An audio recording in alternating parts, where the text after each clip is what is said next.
자, 오늘 말씀의 제목이 내 백성 내 군대입니다.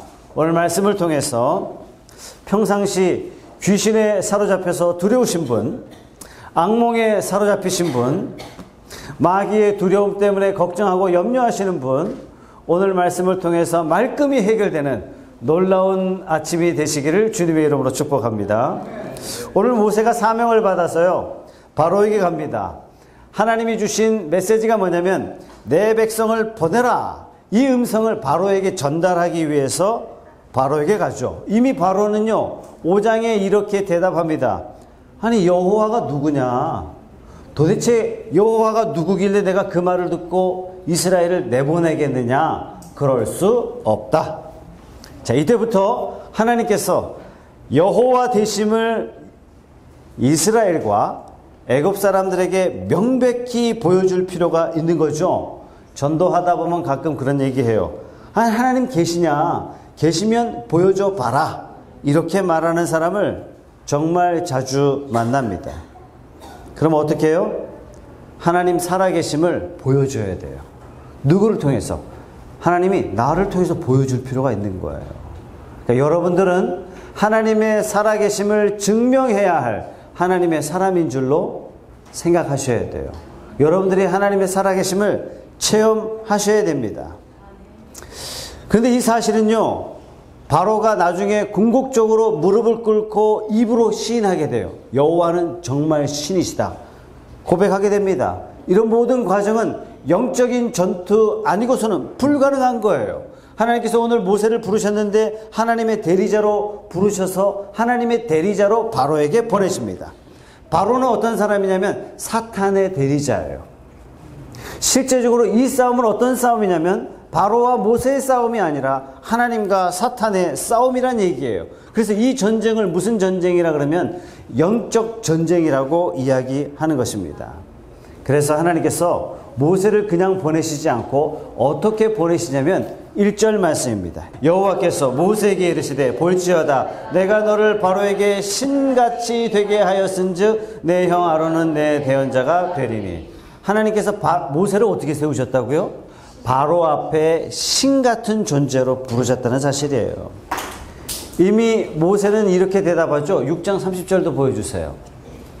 다 같이 한번 읽어보겠습니다. 시작. 모세가 여호와 앞에서 나는 입이 둔한 자오니 바로가 어찌 나의 말을 들으리까? 아니, 나는 입이 둔한 사람입니다. 어떻게 내 말을 듣겠습니까? 이 말에 대한 대답으로 하나님께서 어떻게 말씀하셨냐면 내가 너를 신처럼 세워줄게. 걱정하지 마. 이렇게 말씀하시는 겁니다. 이 얘기는 뭐냐면 바로가 모세를 딱 볼 때 바로의 눈에는 모세가 어떻게 보이냐면은 옛날에 나의 동료, 애굽 왕실에서 만났던 사람, 그렇게 느껴지는 것이 아니라 모세를 딱 볼 때 어떤 느낌을 받냐면 하나님이 함께 하심이 충만하다. 저 사람은 하나님 같아 라는 느낌을 받도록 하는 거예요. 옛날 성경에는 이게 어떻게 쓰여졌냐면 신이 되게 하리라, 이렇게 직접적으로 성경이 쓰여졌어요.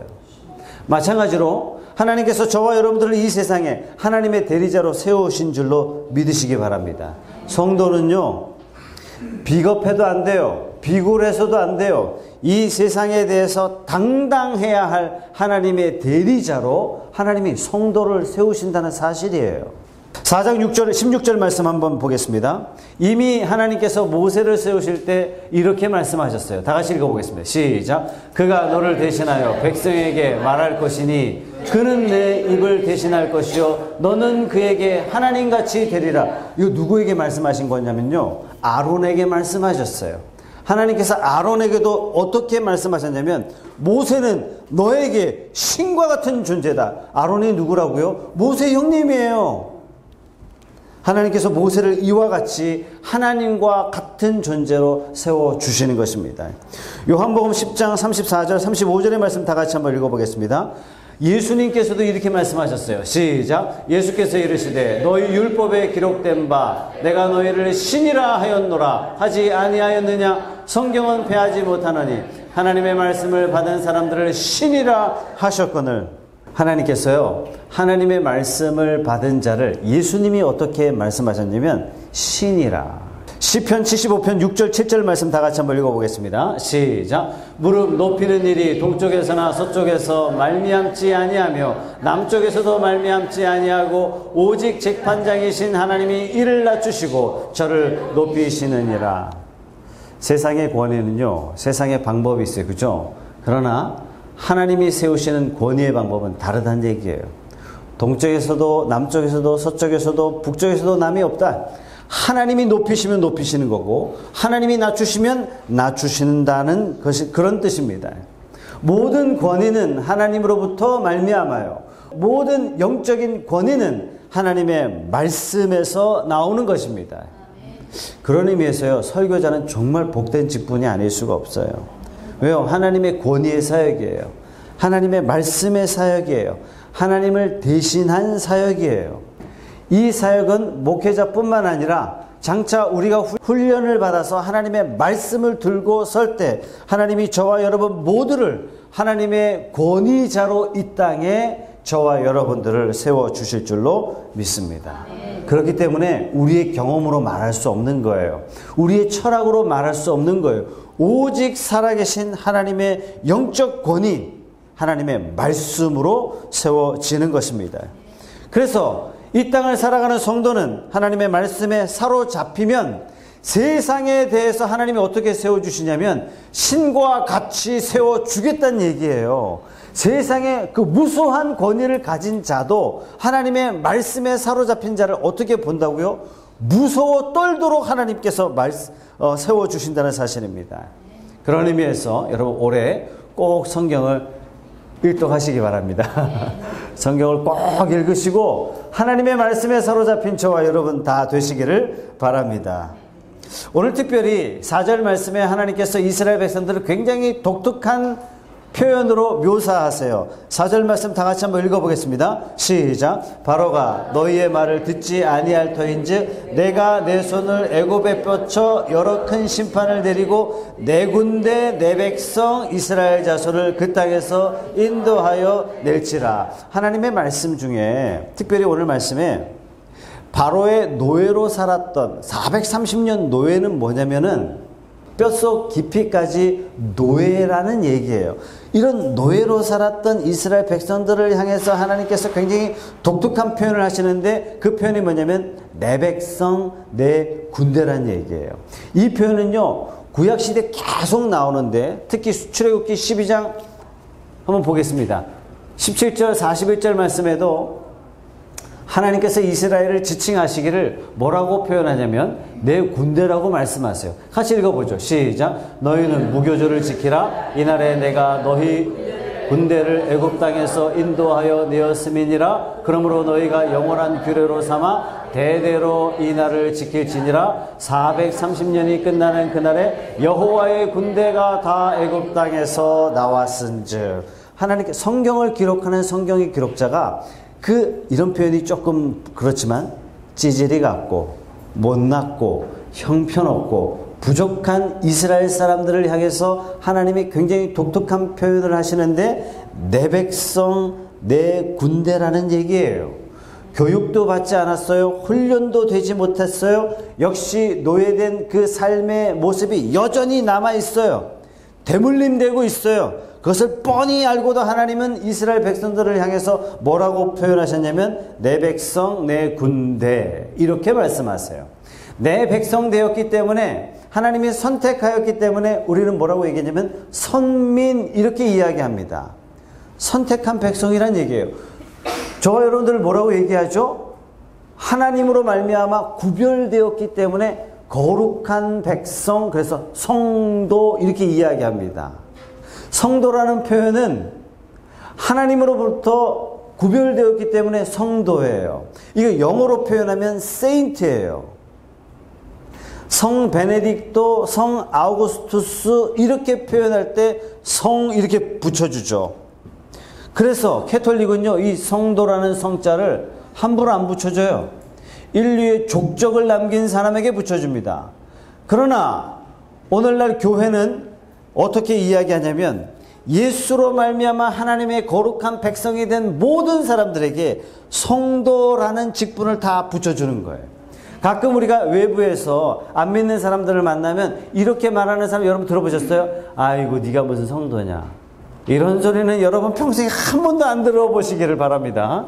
자기가 교인하고 사업했는데 그 사람이 자기한테 사기쳤다는 얘기예요. 그게 성도야! 이렇게 얘기해요. 저보고 얘기해. 따지는 거예요. 그게 성도입니까? 이렇게 얘기해요. 성도예요. 네, 미안합니다. 성도예요. 이것은 우리가 달라 그래서 받은 직분이 아니라 하나님께서 붙여주신 직분이기 때문에 하나님의 거룩한 성도입니다. 다른 교회에서 집사님이신 분이 우리 교회에 오셨어요. 그래서 그때 다 성도라고 불렀단 말이죠. 성도. 이분이 교회를 안 나오세요. 왜 안 나오는가 봤더니 자기를 성도라고 했다 이거예요. 집사인데.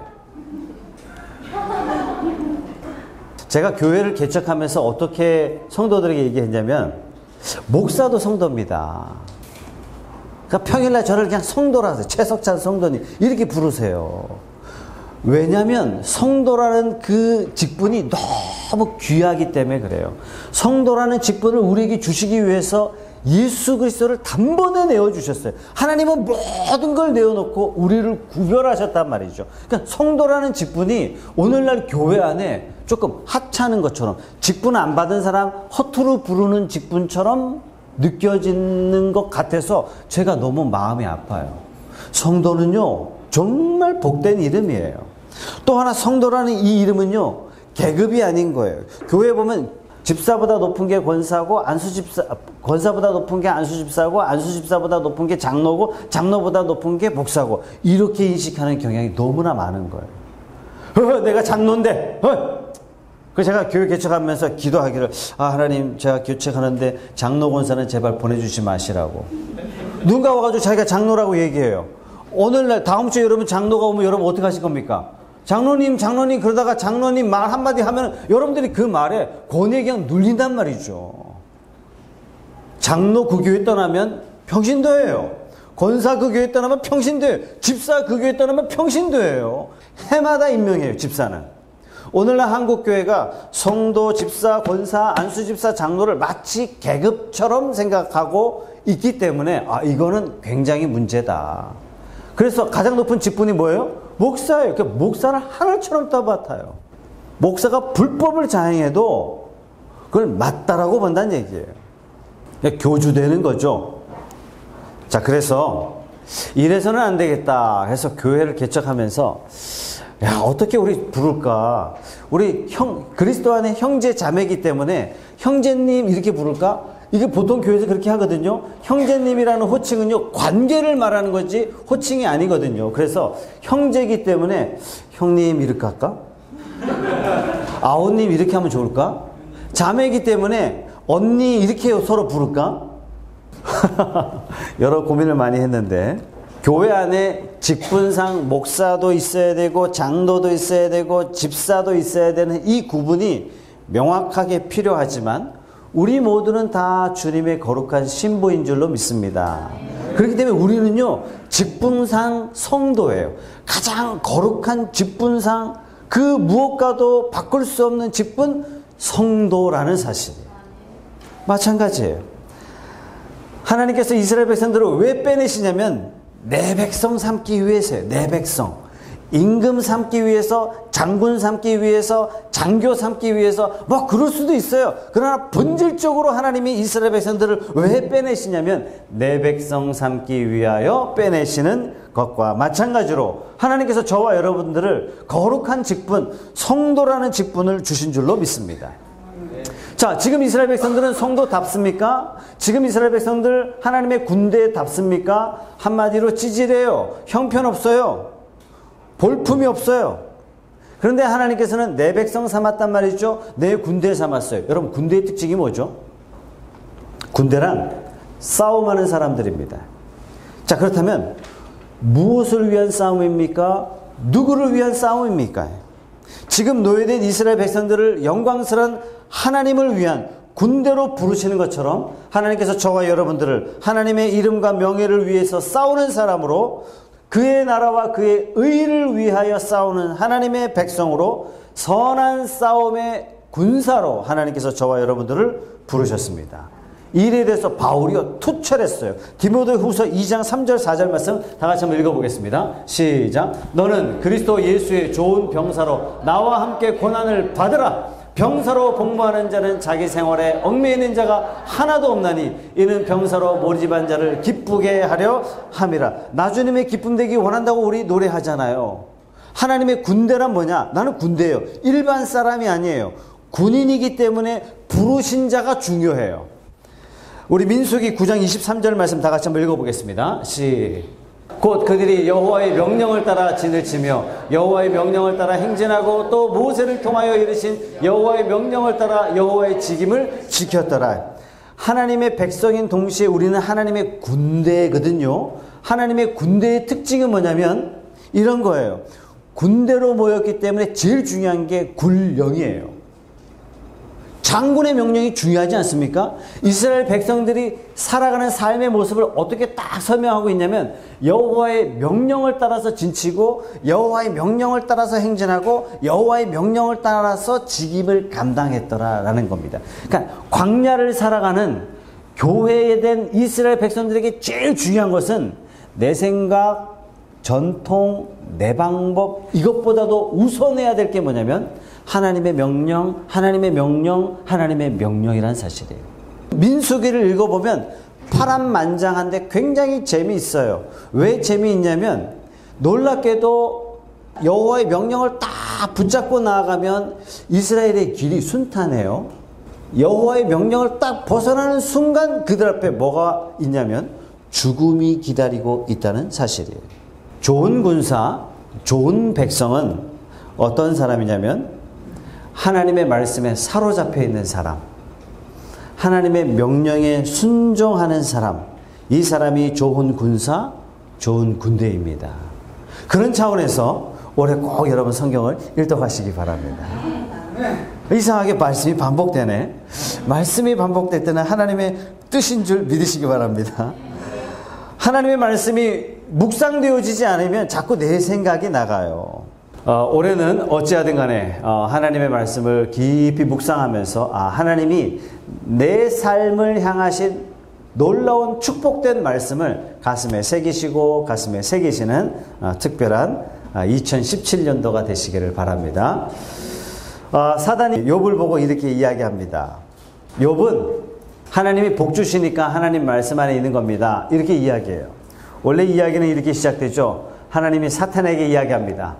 사탄에게 어디를 가봤냐 그랬더니 사탄이 하는 얘기가 땅을 여기저기 두루 다녀봤습니다. 안 가본 데 없다는 얘기죠. 그랬더니 하나님께서 이렇게 말씀하세요. 내 종 욥을 봤느냐. 욥 봤죠? 내 종 욥은 이처럼 순전하고 정직하여 악에서 떠난 자가 이와 같은 자가 없다. 이렇게 이야기하셨어요. 참 하나님이 한 사람을 이렇게 칭찬하신 경우가 드문데 하나님이 욥을 이렇게 칭찬하셨어요. 여러분 모두가 하나님 앞에 이렇게 칭찬받는 사람 되시기 바랍니다. 그러자 사탄이 이 일을 제기합니다. 아니 하나님, 저는 그렇게 생각하지 않습니다. 아니 하나님이 욥의 집에 그렇게 축복해 주시니까 욥에게 재산을 많이 허락하시니까 욥이 하나님 경외했던 것이지, 만약에 하나님의 손이 욥의 재물을 쳐보세요. 하나님을 경외하는지 이렇게 따집니다. 그럼에도 불구하고 욥을 자랑해요. 이 이야기는 뭐냐면 욥이 하나님을 경외하는 것은 형통하기 때문에, 복받았기 때문에, 성공했기 때문에, 잘됐기 때문에 하나님을 섬겼던 것이 아니라 욥이 하나님을 섬긴 것은 하나님이 나의 하나님이 되셨기 때문에, 다른 말로 내가 하나님의 백성 되고 내가 하나님의 군대 되었기 때문에 나의 지도자는 하나님이시기 때문에 하나님을 자랑하고 하나님을 경외했던 것이고, 이것을 하나님께서는 사탄에게 자랑하고 계신 것입니다. 근데 사탄은 이렇게 얘기해요. 욥이 하나님을 섬긴 것은 그래서 하나님 섬긴 게 아닙니다. 여러분에게 묻겠습니다. 과연 나는 어떤 신앙의 수준입니까? 사탄이 요구하는 만큼의 수준입니까? 복을 받으면 하나님 사랑하고, 뭔가 잘 되면 하나님 경배하고, 아니면 반대로 하나님이 원하시는 수준입니까? 일이 잘 되든 안 되든 하나님이 나의 하나님이시기 때문에 나는 하나님을 기뻐합니다. 이러한 수준입니까? 가끔 우리가 살아가면서 반문해요. 일이 잘 안 될 때, 자녀가 안 될 때, 병 들 때 하나님 과연 살아계십니까? 하나님 나 사랑하십니까?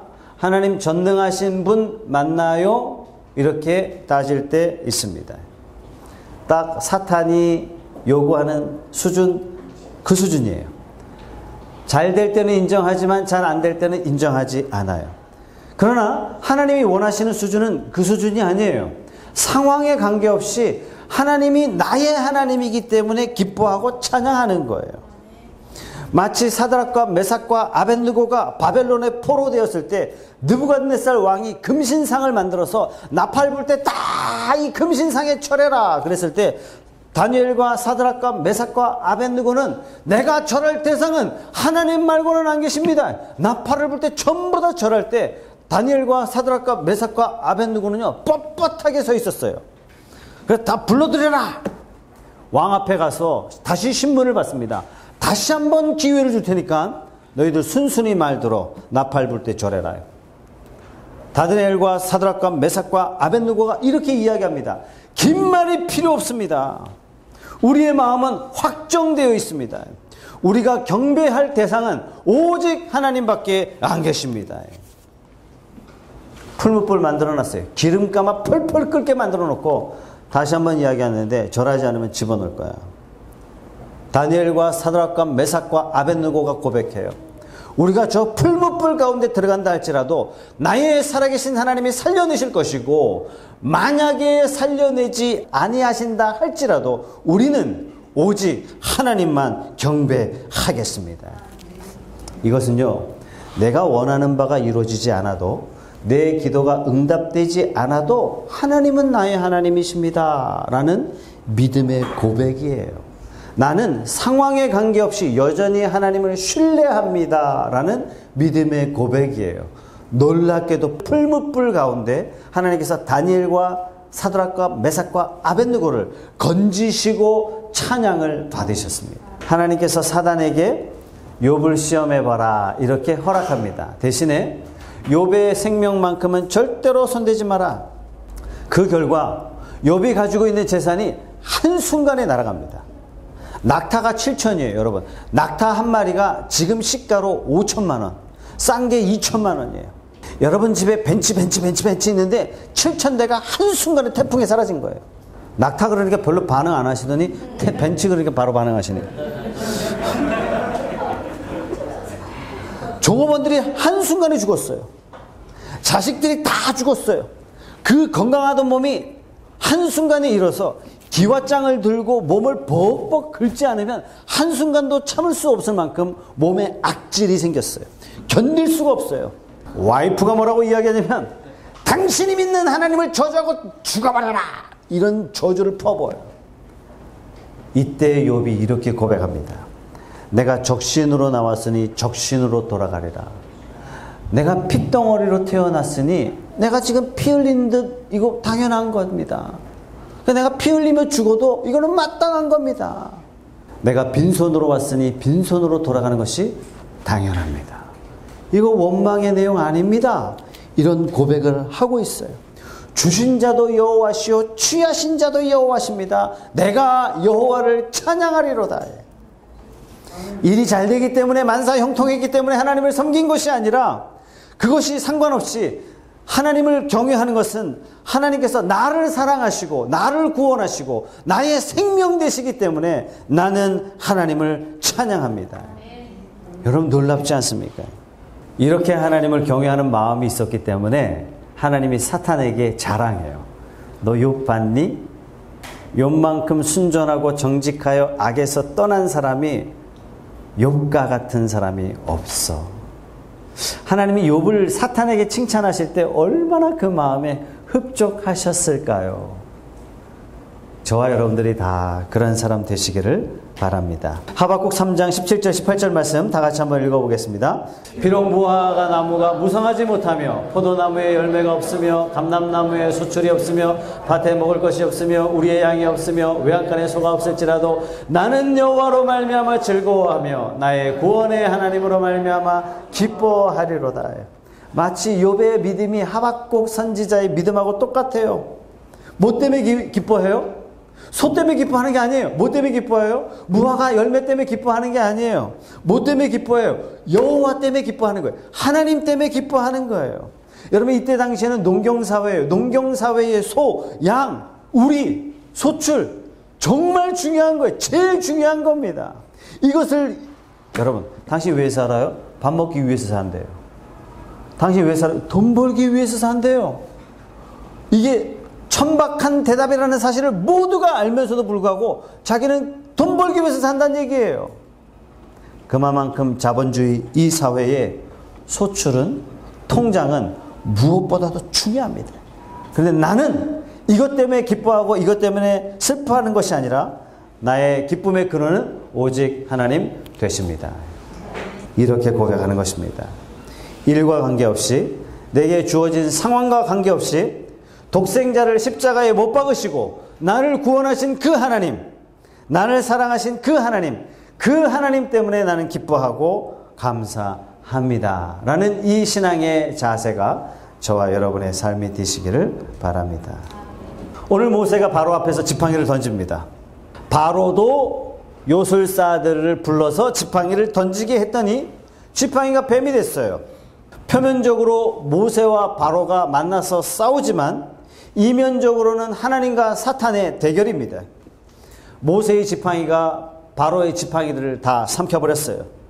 이것은 장차 모세의 지팡이가 바로의 지팡이를 잡아먹는 것은 장차 하나님께서 애굽을 정복하시고 애굽을 다스릴 것을 모세에게 보여주시는 것입니다. 악한 마귀 대적에게 모세는 보내줬고 모세는 사탄을 대적하도록 하나님께서 사용하셨습니다. 책 한 권을 여러분들에게 소개하겠습니다. 저는 기회가 되면 C.S. 루이스의 책을 여러분들과 함께 읽어보고 싶습니다. 기독교 철학자예요. 세계적인 철학자입니다. 스크루테이프의 편지라는 이 책에 보면 이런 내용이 있어요. 귀신들의 두목 마귀가 한 귀신에게 명령을 해요. 저 크리스찬을 잘 살펴보고 일거수일투족 저 크리스찬의 삶의 모습을 나한테 보고해라. 그래서 귀신이 보고를 합니다. 계속 보고하다가 어느 날 자기 마왕 마귀에게 고백해요. 뭐라고 그러냐면 왕이시여 더 이상 보고할 게 없습니다. 왜 그러느냐? 저 크리스찬은 무늬만 크리스찬이지 제대로 된 크리스찬이 아닙니다. 오히려 어둠의 영이 몰려올까 봐 두려워 떨고 있어요. 걱정하고 있어요. 겁내고 있어요. 공격도 못하고 있습니다. 자기가 공격할 수 있는 존재라는 사실조차 새까맣게 까먹고 있습니다. 저 크리스찬은 가만히 내버려두면 됩니다. 망보고 경계할 대상이 아닙니다. 그랬더니 마왕이 뭐라고 이야기하냐면 그래? 그럼 철수해. 여러분 많은 그리스도인들이 자기가 공격할 수 있는 공격자라는 사실을 잊어버리고 무서워 떨고 있다는 사실이에요.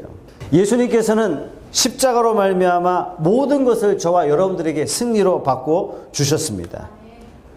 귀신을 두려워할 것이 아니라 귀신을 꾸짖고 귀신을 명령하면 도망간다니까요. 근데 우리가 귀신을 두려워하고 있는 거예요. 마태복음 16장 15절 18절 말씀 다 같이 한번 읽어보겠습니다. 시작. 이르시되 너희를 나를 누구라 하느냐? 시몬 베드로가 대답하여 이르되 주는 그리스도시요 살아계신 하나님의 아들이시니이다. 예수께서 대답하여 이르시되 바요나 시몬아 내가 복이 있도다. 이를 내게 알게 하니는 혈육이 아니요 하늘에 계신 내 아버지시니라. 또 내가 네게 이르노니 너는 베드로라. 내가 이 반석 위에 내 교회를 세우리니 음부의 권세가 이기지 못하리라. 하나님이 저와 여러분들을 음부의 권세가 이기지 못하도록 승리자로 세워주신 줄로 믿습니다. 누가복음 10장 19절 20절 말씀도 다 같이 한번 읽어보겠습니다. 시작. 내가 너희에게 뱀과 절갈을 밟으며 원수의 모든 능력을 제어할 권능을 주었으니 너희를 해칠 자가 결코 없으리라. 그러나 귀신들이 너희에게 항복하는 것으로 기뻐하지 말고 너희 이름이 하늘에 기록된 것으로 기뻐하라 하시느니라. 예수님께서 우리들을 어떻게 세우셨냐면요, 뱀과 전갈을 밟으며 원수의 모든 능력을 제어할 권능을 주셨다라고 주님께서 이렇게 말씀하셨어요. 이게 오늘날 성도의 권능이고 이것이 오늘날 교회의 능력입니다. 여러분들에게 주신 줄 믿으세요. 두려워 떨고 도망가시면 안 돼요. 오늘 이스라엘 백성들 하나님 어떻게 부르셨다고요? 이렇게 부르셨다고요. 내 백성 내 군대로 부르셨다는 메시지가 바로 이러한 내용인 것입니다. 하나님은 저와 여러분들을 이러한 군대로 부르시고 군대로 부르셨기 때문에 나가 싸워라 이거예요. 마귀를 무찌르고 귀신을 무찌르고 음부의 권세를 향하여 명령하고 이러한 자로 하나님이 저와 여러분들을 부르셨다는 이 성도의 정체성을 잊지 마시기 바랍니다. 여러분 이 영화 보셨어요? 다 보셨을 것 같아요. 세상에 관객수가 몇 명이라고요? 1800만. 앞으로 20년 동안 깨지지 않을 기록이라고 저는 생각을 합니다. 1000만 정도가 아니라 1800만이에요. 명량해전은 이순신 장군께서 12척의 배로 일본의 333척의 배를 물리쳤어요. 율돌목에서의 전투였죠. 지금의 진주대교 아래서 일어났던 전투 현장입니다. 이때 당시의 난중일기 기록을 보면 이순신 장군께서 제일 힘들어했던 것은 군량미 아니에요. 전세 아니에요. 전투 장비 아니에요. 부족한 군사 이것도 아니에요. 심지어 일본군을 두려워하지 않았어요. 일본의 최정의 장비들 그걸 두려워하지도 않았어요. 이순신 장군께서 제일 두려웠던 건 뭐냐면 지금 일본군을 보고 등 돌리고 도망간 군사들, 자기 부하들, 이게 제일 두려웠다는 얘기예요. 하나님께서는 저와 여러분들을 어떻게 이 땅에 부르시고 세우셨냐면 내 백성 내 군대예요. 여러분 대한민국 군대도 아니고 1사단 군대도 아니고, 제가 군대 1사단 나왔습니다. 38선. 해병대도 아니고 하나님의 군대예요. 하나님의 군대. 하나님이 모세를 세우셔서 하나님의 군대로 부르시고 하나님이 말씀하시기를 신과 같은 존재로 세우셔서 뱀과 전갈을 밟으며 음부의 권세가 이기지 못하도록 하나님이 하셨고, 영적인 어떠한 싸움에서도 하나님이 늘 승리하도록 저와 여러분들을 세워주셨는데, 성도는 어떻게 하고 있냐면 명량해전에서 이순신 장군을 등 돌리고 도망갔던 것처럼 성도가요 영적 전투에서 등 돌리고 도망가고 있는 거예요. 예수 그리스도의 이름으로 마귀를 대적하며 싸워 승리할 존재로 하나님이 세워주셨는데 싸우기는커녕 도망가고 있더란 얘기예요. 야고보서 4장 7절의 말씀 다 같이 한번 읽어보겠습니다. 시작. 그런즉 너희는 하나님께 복종할지어다. 마귀를 대적하라. 그리하면 너희를 피하리라. 마귀가 어떻게 피하냐면요, 하나님의 말씀에 복종할 때 마귀가 피하더란 얘기예요. 고린도서 2장 15절의 말씀도 다 같이 한번 읽어보겠습니다. 시작. 통치자들과 권세들을 무력화하여 드러내어 구경거리로 삼으시고 십자가로 그들을 이기셨느니라. 옛날 성경에는 통치자를 어떻게 해석했냐면요, 이렇게 해석했어요. 마귀라 그랬어요. 이 통치자들의 무장을 해체하시고 십자가로 이기셨습니다. 이미 예수님께서 이 땅에 오심으로 말미암아 뱀의 머리를 밟으셨어요. 저와 여러분들은 하나님의 백성이에요. 저와 여러분들은 하나님의 군사예요. 저와 여러분들에게 하나님이 어떻게 주시냐면 신과 같이 되게 하리라 하셨어요. 그런데 왜 도망가냔 말이에요. 예수님이 오심의 사건을 통해서 우리가 어떤 표현을 하냐면 초림의 사건, 재림의 사건 이렇게 표현합니다. 초림의 사건은 뭐냐면 예수님이 2000년 전에 오셨던 그 사건을 초림이라 그래요. 예수님이 가시면서 뭐라고 말씀하셨냐면 내가 다시 오마라고 말씀하셨어요. 다시 임하신다 그래서 우리는 한자적 용어로 재림 이렇게 이야기합니다. 자, 그럼 우리는 어디에 있냐면 초림과 재림 그 사이에 있어요. 초림이란 뭐냐? 예수님께서 이 땅에 오심으로 말미암아 뱀의 머리를 밟으셨고 사탄의 머리를 밟으셨고 하나님의 나라가 임했어요. 그래서 예수님께서 뭐라고 말씀하셨냐면 회개하라, 하나님의 나라가 가까웠느니라. 그러니까 회개하면 하나님의 백성이 되는 겁니다. 그러나 지금 이 시대는 세상과 하나님의 나라가 공존하고 있어요. 그럼 언제 완성이 되느냐? 예수님이 재림하실 때 완성되는 거예요. 그때는요, 어둠의 영을 다 예수님께서 불러다가 저 무저강에, 절대로 나오지 못하는 저 지옥 불구덩이에 전부 다 싸잡아다가 다 집어넣고 문을 닫은 다음에 하나님이 어떻게 하신다고요? 도장을 찍는다고요. 임봉하신다고요. 닫으면 열 자가 없고 열면 닫을 자가 없는 그 하나님께서 그 문을 완전히 닫아버린다고요. 그때는 어떤 일이 벌어지냐면 내 마음에 악한 걸 끄집어낼 수가 없는 거예요. 내 마음에 사악한 걸 끄집어낼 수 없는 거예요. 내 마음에 하나님을 향하여 불순종의 마음을 단 한 턱그럭도 끄집어낼 수 없는 그 존재가 된다는 얘기예요. 그때는 언제냐면요, 하나님의 나라가 완성되는 때예요.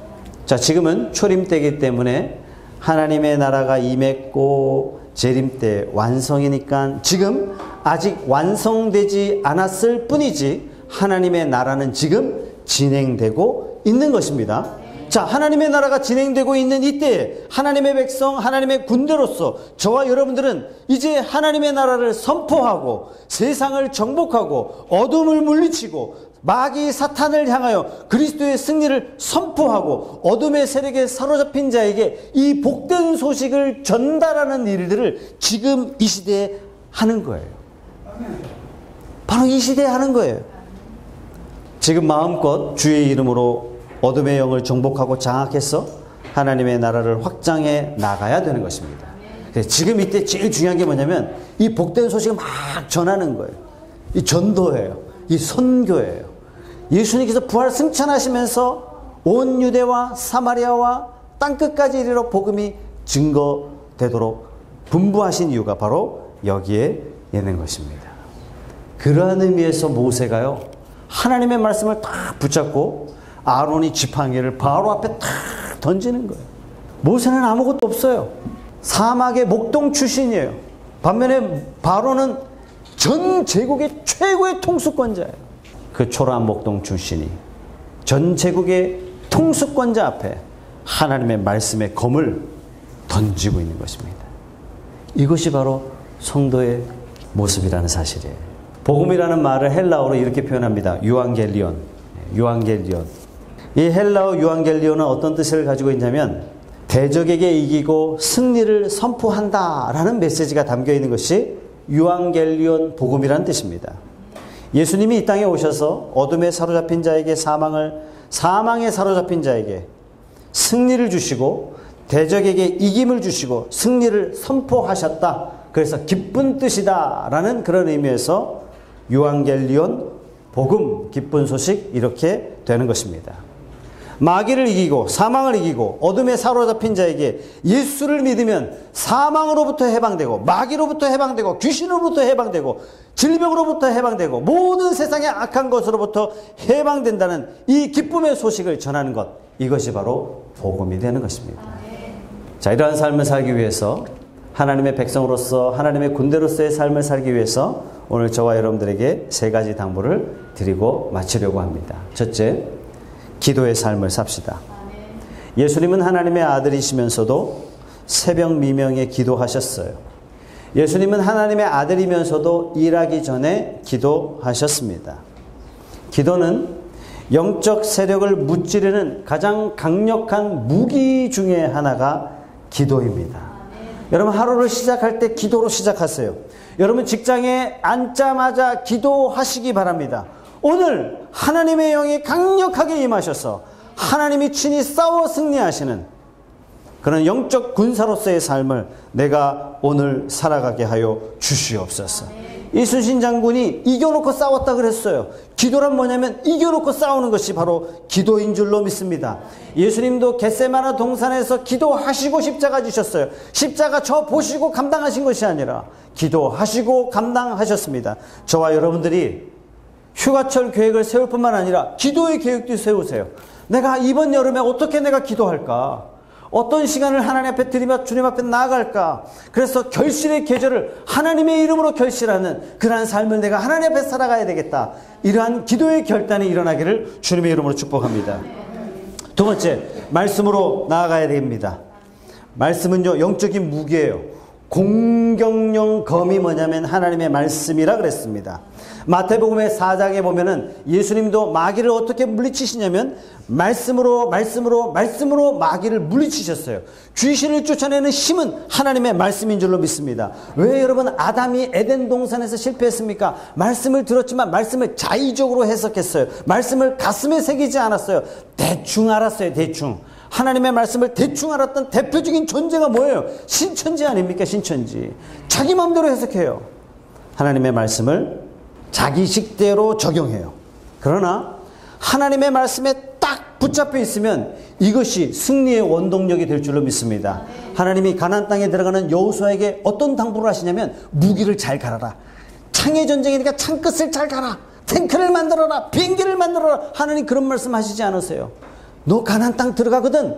그 땅에서 오직 말씀에 좌로나 우로나 치우치지 말고 딱 하나님 말씀에 붙들려만 있어라. 그렇다면 너의 가는 곳마다 내가 성공을 보장해 줄게.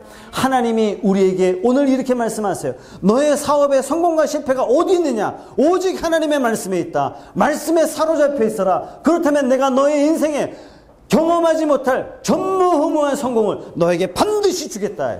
이것이 저와 여러분의 말씀인 줄로 믿으시기 바랍니다. 말씀에 바로 잡혀 있으면 하나님께서 저와 여러분들을 견고하게 세워주실 줄로 믿습니다. 네 번째는요, 아까 읽었던 말씀 야고보서 4장 7절의 말씀, 너희는 하나님께 복종할지어다. 마귀를 대적하라. 그리하면 너희를 피하리라. 마귀가 어떨 때 피한다고요? 하나님의 말씀에 복종할 때 이런 일이 일어난다는 얘기예요. 하나님의 말씀에 순종이에요. 모세는 오늘 여호와의 명령을 따라서 지팡이를 던졌어요. 여호와의 명령을 따라서 지팡이를 잡았어요. 여호와의 명령을 따라서 나일강 하수가 피로 변화됩니다. 하나님의 말씀에 사로잡혀 있는 자에게 하나님께서는 승리를 주시는 줄로 믿습니다. 하나님은 내 백성 내 군대로 삼기 위해서 이스라엘 백성들을 홍해 건너게 하셨던 것처럼 오늘날 저와 여러분들을 내 백성 내 군대 삼기 위하여 자신의 아들 독생하신 예수를 단번에 내어주셨어요. 하나님의 백성으로 거룩하게 살아가는 저와 여러분 되시기 바랍니다. 이 세상을 향하여 비굴하게 등 돌리지 마시고 오히려 담대하게 세상에 대하여 두려움 없는 용기로 그리스도의 십자가 붙잡고 당당하게 나아가는 저와 여러분들 하나님의 군사 되시기를 주님의 이름으로 축복합니다. 함께 통성으로 한번 기도하겠습니다. 우리 기도하실 때 오늘 말씀을 통해서 하나님께서 여러분들에게 어떤 말씀을 주셨습니까? 말씀을 생각하면서 여러분에게 주신 말씀 가지고 기도하시기 바랍니다. 하나님은 여러분들을요 신과 같은 존재로 세워주셨어요. 모세를 세상 앞에 신과 같이 세워주신 것처럼 여러분들을 이 세상 앞에 신과 같은 존재로 세워주신 줄 믿으십시오. 이 신분을 망각하지 마시고 세상을 두려워하지 마시고 오히려 세상이 두려워하고 있는 것을 가지고 여러분들이 담대하게 살아가는 저와 여러분 되시기 바랍니다. 우리의 신분은 하나님의 백성이요 하나님의 군대입니다. 이 정체성을 잊고 살아갔던 것 회개합시다. 세상에 잘 먹고 잘 살기 위해서 그런 존재로 목표를 추구했던 것 여러분 회개하시고 내 백성 내 군대로 부르시는 하나님의 거룩한 음성에 순종하는 그런 정체성 붙잡고 나아가는 그러한 삶이 되겠다고 다짐하며 하나님 앞에 기도하시기 바랍니다. 이제는 기도로 시작하고 기도로 마치는 삶이 되겠습니다. 이제는 말씀에 더 가까이 나가는 삶이 되겠습니다. 이제는 말씀의 권위 앞에 절대 순종하며 하나님 앞에 나아가며 이 땅에 승리하며 살아가는 하나님의 백성 되겠습니다. 믿음의 고백을 하나님 앞에 다 같이 한번 통성으로 하겠습니다. 기도하겠습니다.